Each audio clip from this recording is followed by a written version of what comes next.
Hi, so I put out a video a couple weeks ago with my top tips for authors looking to query their book and sign with an agent in 2024. And today I'm going to share with you all the things to not do. Some of the content is similar. Some of the tips are different. Some of them are the same because I know that some people respond better to positive, do this, and some respond better to don't do this. So this is the don't do this video. There are going to be some different tips, so please stay tuned. Can't wait to help you with your querying journey.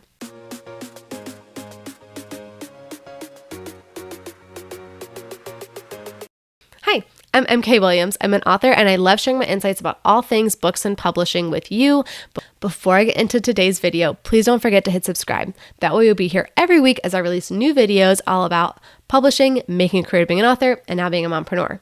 So for those of you who've been following my channel for a while, you may already know this, but I've been self-publishing since 2015, which is a long time. And about mid-2022, I was working on a book and I realized this book and this genre do better traditional publishing than self-publishing. I'm going to have to dip my toes back into the traditional publishing space and start querying and get an agent. And that's exactly what I did in 2023. I started at the end of January 2023, sending out my first queries, and I signed with an agent by the end of April. So I'm really happy today to be able to share that success with you. We're still working through edits. We're hoping to go on submission early in 2024.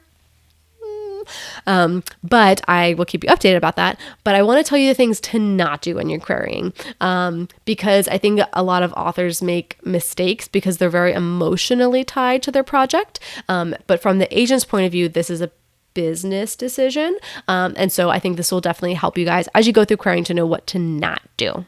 So the first don't is don't query before your manuscript's ready. So if you're querying for a work of fiction, you should have the complete novel. Everything should be done. It should be as done as you can get it. Now, if you're querying for nonfiction, you're working on a proposal first and querying with that, and then you write the book. But for fiction, your book should be done. It should be as done as you can get it. I received a full request for my manuscript on my third day of querying. So don't go in with a mindset that, well, this is going to take forever and I can just keep making final touches, while I'm in the querying trenches. Like, plan to get a full request on that first query. It's very rare to happen, but plan for that kind of success, because when you get a full request, you want to send it really fast. Don't be that person who gets a full request and then takes a month to send it because you were still editing it, because that's a key to the agent that you weren't ready to query. And why would they want to work with somebody who isn't submitting something that's fully done? Or their excitement could wane for it, or lots of other things. So make sure your book's done. The next don't is don't stalk the agents you're querying. Don't do it. It's creepy. I started to follow a bunch of agents in 2022 on different social media platforms just to see what they were posting and tips and things like that. And I went as far as even unfollowing them when I was querying so that I didn't mindlessly like a post and seem weird and creepy. So definitely watch out for that. It could be a red flag if you've queried them and then you're suddenly liking all of their social media posts. They're kind of like, okay, that's weird. And imagine that times the hundreds of querying authors that are contacting them. So don't stalk them. If they like your work, they will reach out to you. My next tip of things to not do when you're querying in 2024 is don't think you're going to stand out by breaking the rules. You're going to really razzle dazzle them with setting a paper mache version of your book where it's all strips printed out. No, follow their directions. You will stand out by breaking the rules, and you will stand out in a bad way, and you'll get one of those instant form rejections, or you may not hear anything at all because you didn't submit it properly. So make sure you're looking at what that agent is requesting. They'll all have different requests as far as, do they just want the query letter? Do they want the query letter plus 5 pages plus 10 pages? Do they want it attached? Do they want it in the body of the email? Pay attention to those details and don't think you're going to stand out by saying, I know you said you wanted 10 pages, but trust me, you're going to want the whole book. Trust me, they only want the first 10 pages. Follow the instructions. Yeah, you will stand apart in a very bad way for not following them. Okay, the next mistake that querying authors should not make in 2024 is not using Query Tracker. Use it.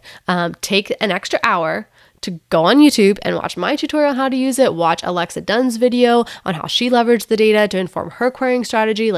Use Query Tracker. Not using it is like having a map to a treasure and saying, I'm just going to wing it. There's a free version that you can use that is very powerful. The paid version is only $25 for a year. I promise you, they are not paying me to endorse them. I will just sing their praises for free on the mountains, like in The Sound of Music. Please use Query Tracker. It has really great information. You won't send a query to the same agent twice. You will see exactly what the agent wants. You'll be able to see, are they open to queries now or not? How quickly are they responding? What genres are they accepting right now? Like, not using Query Tracker or just failing to track who you've queried is a big mistake. So definitely have some kind of tracking system, but please use Query Tracker. The next don't is one that I wish I had followed. I heard this advice before I started querying. I did not follow this advice when I was querying. I was miserable. Don't check your phone every 5 minutes for a new email coming in from Query Tracker or from whatever system that agent uses.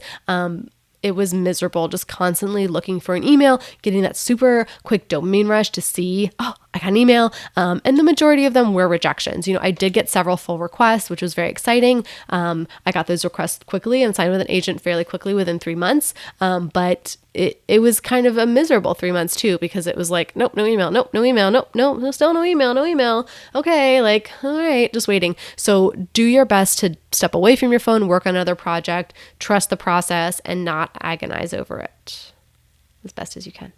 Okay. My final don't for authors who are going to be querying their book in 2024, and this is the hardest one, but I think it's one that I'm going to say it to you and other experts on YouTube. If you're looking at other videos, they're going to say it to you. Other authors will say this to you. Other agents will say this to you, is don't take every rejection as a personal slight against your craft. Okay, that's what I did the very first time I started querying back in 2010.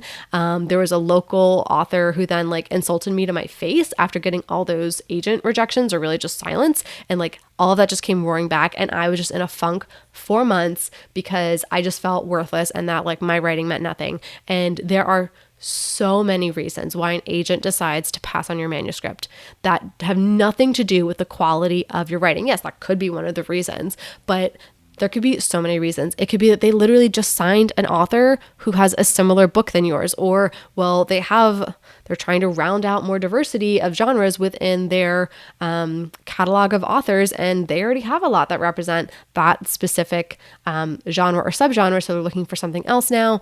It could be so many different things. Don't take every rejection as you fail as a writer. Keep learning from it, keep adapting from it. So each no means you're eventually getting closer to the agent who will say yes, if that is your goal, if that is your dream to be traditionally published. So I hope this was helpful. I hope that if you're watching this, you haven't already made some of these mistakes, but if you have, you can start to course correct now. All right.